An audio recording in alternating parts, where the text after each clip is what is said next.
For any journalist, like the toll of covering this stuff once, much less like again and again, like it definitely is hard. But at the same time, like we leave there and we move on to the next story. Like that's not our lives. Like that's not our. So sometimes, particularly on stories where I've spent like a lot of time with people who are sort of in the spill out from this, like then talking about how doing that work is hard for me, it seems like it just doesn't seem fair. Like that's like whatever it is for me is so fractional and so temporary and so inconsequential compared to what the story is, what the real thing is. That you know it's weird to talk about. At the same time, it's real. Like yeah, covering these things is terrible. It takes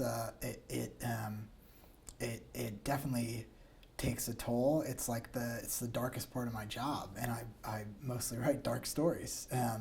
So what do I do? Like I have 3 kids under 5. That's like plenty of levity. So like I like embrace that total chaos.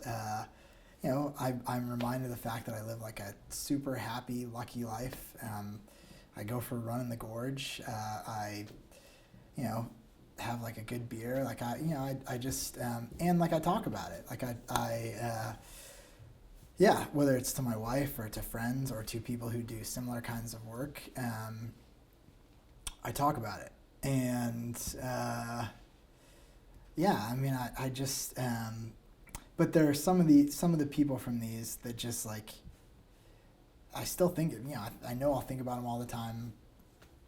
I hope like always because they just they stick with you, but they don't stick with me in ways of like, wow, it was really hard for me to spend time with that person, or it was really hard for me to spend time in proximity to that.